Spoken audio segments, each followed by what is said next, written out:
तो वहां पे रोज भजन कीर्तन प्रभु का होता था और बहुत आनंद में रहते। तो वो दूर से सुनती थी, उसको बहुत ही आनंद आता था। उसका मन होता था बार बार अंदर से कि मैं जाऊं, मैं वहां पे जाऊं, उनके साथ बैठूं, मैं भी प्रभु का भजन गाऊं, मैं भी प्रभु का नाम लूं। मगर राजा का डर था कि मैं एक रानी हूं, मुझे क्या बोलेगा। तो परमात्मा से उसी समय अरदास करती है कि हे प्रभु, अगले बार मुझे भी ऐसे समाज में जन्म देना जहां मैं तेरी भक्ति कर सकूं, ऐसी पाबंदी में नहीं। तो उसके बाद जो जन्म हुआ था वो सबरी माता का आदिवासी समाज में हुआ था। और आदिवासी समाज में जब सबरी माता का जन्म होता है, सबरी माता बचपन से ही धार्मिक वृत्ति की थी, बचपन से ही ये चीजों से दूर थी, क्योंकि वो अंतर से पिछले जन्म से परमात्मा से जुड़ गई थी। अंतर में सुमरण करती थी, प्रभु को हर पल हर घड़ी याद करती रहती थी, अरदास करती रहती थी, वो हर समय पे बोलती रहती थी। तो वो सबरी माता बचपन से ही धार्मिक थी, प्रभु का नाम स्मरण करती रहती थी। और धीरे धीरे समय के साथ बड़ी होती है और उसका शादी का समय आ जाता है, शादी के योग्य हो जाती है। तो उसका पिताजी उसके लिए एक वर ढूंढता है और शादी तय कर देता है। तो उसकी शादी के लिए प्रथा थी अपने समाज के अंदर ऐसे कि पहले बाराती आते थे तो उनको है ना सिरप और सिरप यही चाहिए, मांस मछली इसी का भोजन चाहिए, खाने में यही चाहिए, ऐसा था पहले उस समय पे। तो 300 बकरे, ऐसा बताते हैं संत महापुरुष, 300 बकरे उसके पिताजी ने लाके पीछे के वाड़े में बांध दिए। तो सबरी माता विचार करने लगी कि इतने बकरे कहां किस लिए लाए हैं। तो अपने पिताजी से पूछती है कि इतने बकरों का क्या करेंगे। तो बोला कल 2 दिन बाद तेरी शादी है, वो आएंगे बाराती, उनके लिए बनाएंगे ना, इनको काटेंगे। इतनी सी बात सुन लेती है सबरी माता, अंदर से बिलक उठती है, तड़प उठती है कि विवाह मेरा, शादी मेरी, संसार मेरा, और मेरी वजह से इतने जीवों की हत्या, धिक्कार ऐसे जीवन पे, मैं शादी ही नहीं करूंगी। सबरी माता अपने आप में विचार कर लेती है, मैं शादी ही नहीं करूंगी, नहीं चाहिए मुझे। इस प्रकार का विचार कर लेती है, प्रण कर लेती है। पर वो विचार करती है कि पिताजी को माँ को बोलूंगी तो ये मानेंगे नहीं। तो वो निर्णय ले लेती है दृढ़ कि यहां से चुपचाप निकल जाना है। तो दूसरे दिन रात को सब सोने के बाद सुबह अंधेरे अंधेरे वो सबको उठने के पहले वहां से चली जाती है और मतंग ऋषि के आश्रम पे जाती है। कहानी लंबी है पर शॉर्ट में बता रहा हूं। वहां पे मतंग ऋषि उनको अपनी शरण में लेता है, अपना शिष्य बना लेता है, बेटी की जैसे रखता है, उनके साथ रहती है। जब मतंग ऋषि शरीर छोड़ता है तब जाते समय पे उसको एक बात बोलता है सबरी माता को कि बेटी मेरी बात पे अटल रहना, एक दिन प्रभु श्री राम यहाँ पे खुद चलकर आएंगे और तुझे दर्शन देंगे। तो देखो गुरु के प्रति निष्ठा से भरी हुई सबरी माता इतना अटूट प्रेम श्रद्धा से भर जाती है कि उसके ऊपर लोग हंसते हैं, उसकी मजाक उड़ाते हैं, मगर हर पल हर घड़ी इतना अटूट विश्वास गुरु के शब्द पे। तो वो हमेशा यही बोलती थी, मेरे राम आएंगे, मेरे प्रभु आएंगे, श्री राम आएंगे। हर दिन ऋतु के अनुसार फल लाती थी तोड़ के, वो चक चक के ऋतु के अनुसार सब कुछ करती थी। वो ऋतु के अनुसार हर काम करती थी। वो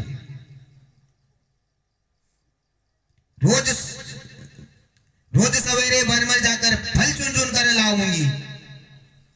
हर रोज वन में जाती थी, फल चुन चुन के लाती थी और ऋतु के हिसाब से, और अपनी कुटिया के सामने आगे भी फूलों से बिछौना करती थी कि पता नहीं कब किस घड़ी किस पल मेरे प्रभु मेरे राम आ जाए यहाँ पे, कोई पता नहीं है। हर पल उनका रास्ता निहारती रहती थी, देखती रहती थी चारों तरफ, इधर से आएंगे उधर से आएंगे।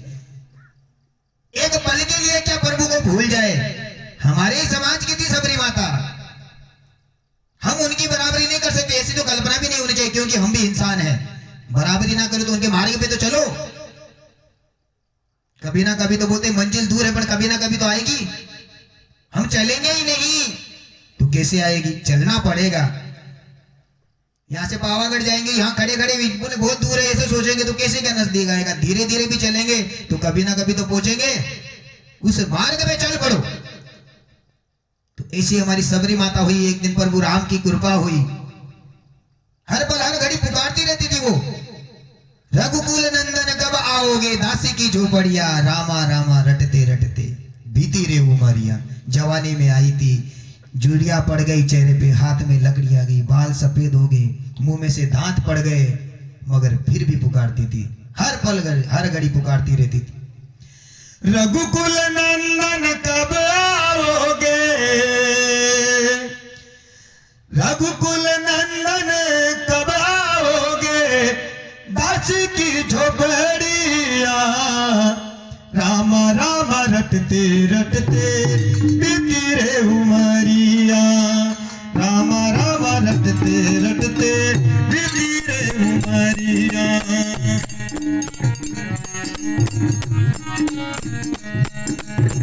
राम राम रटते रटते बीती रे उमरिया।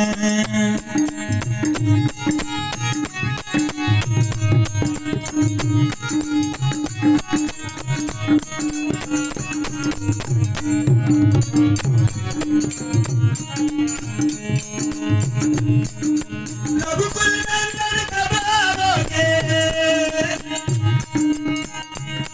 अरे रघुकुल नंदन कब आओगे, दासी की झोपड़िया, राम राम रटते रटते बीती रे उमरिया, राम राम रटते रटते बीती रे उमरिया, राम राम रटते रटते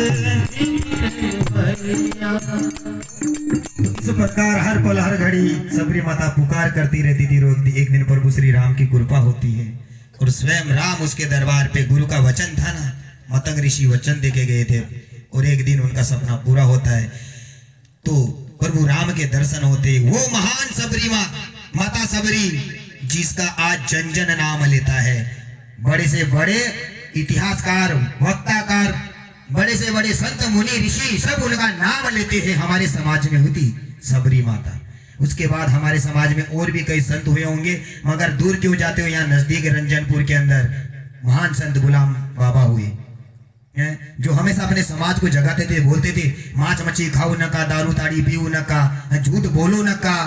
कितना सुंदर समझाते थे समाज को, मगर आज समाज पता नहीं कौन सी दिशा में जा रहा है। हर प्रकार से गुलाम बाबा ने ये कोशिश करी समझाने की, जगाने की अपने समाज को, मात्र बार बार बोलते थे और एक ही बात बोलते थे कि बेटा सिर्फ और सिर्फ आपको मैं कुछ नियम देता हूँ, वो नियमों का पालन करो और कुछ नहीं करना है। सुबह में उठो तो आप बाहर जाओ तो इसे मत जाओ, जल लेके जाओ, एक नियम उन्होंने ये बनाया था। दूसरा उन्होंने बोला था कि दारू ताड़ी इन चीजों से दूर रहना, मांस मच्छी खाना मत, कभी झूठ मत बोलना, और सुबह शाम घर के अंदर सती और पति की आरती करना, अपनी पत्नी दोनों मिलके पहले आरती करना भगवान की, फिर पत्नी पति की आरती करे और एक दूसरे के तिलक दे और चरण स्पर्श करे, दर्शन करे, पत्नी अपने पति को परमेश्वर मान करे। बस इतना, ये आरती पूजन मेरे नाम की करते रहना।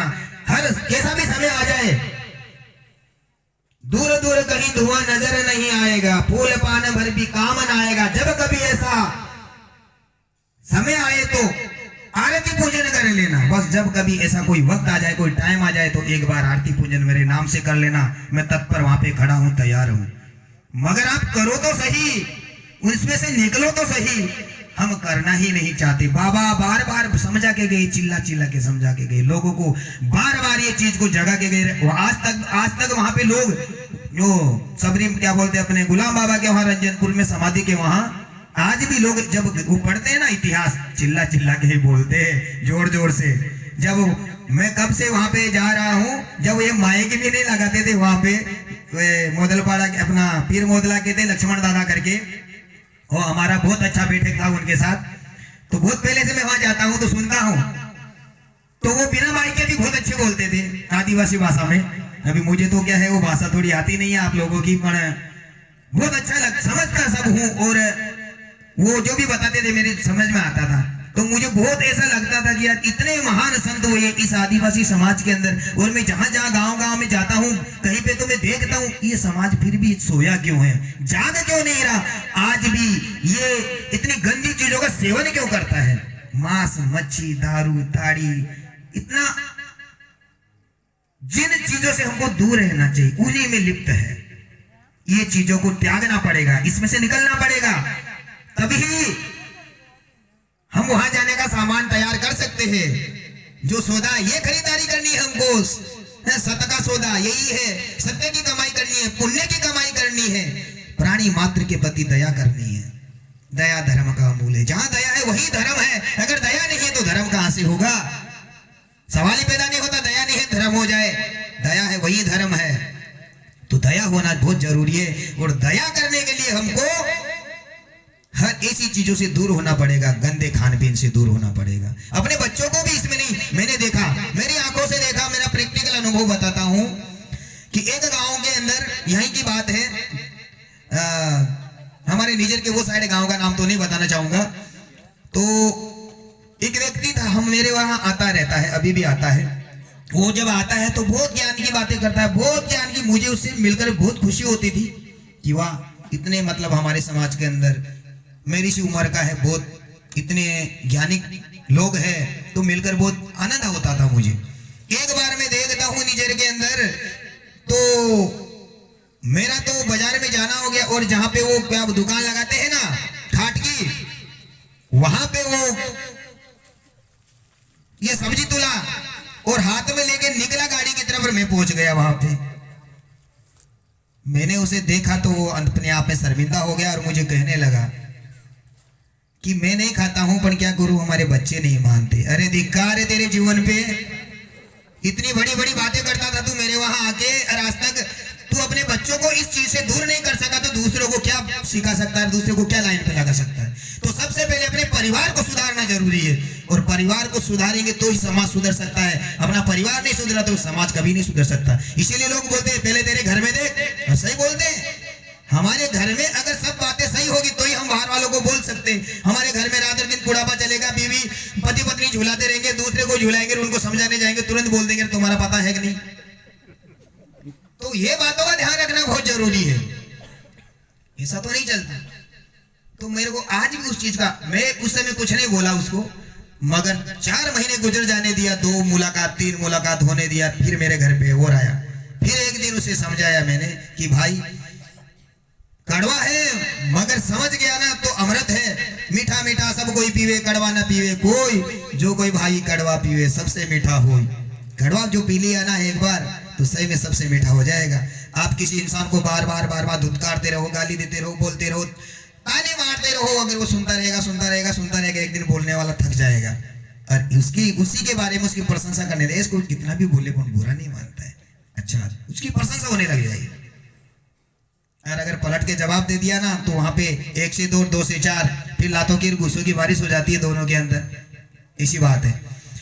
तो मैंने उसे समझाया कि भाई आप इतनी बड़ी बड़ी बातें करते हो, इतने ज्ञान की बातें करते हो, आप बड़े बड़े भजन गाते हो, साधु भाई ऐसा, साधु भाई वैसा, बहुत सुंदर सुंदर भजन गाते हो आप, और ज्ञान की बातें भी बहुत अच्छी करते हो आप। तो ये ज्ञान रटने से कल्याण नहीं होने वाला है।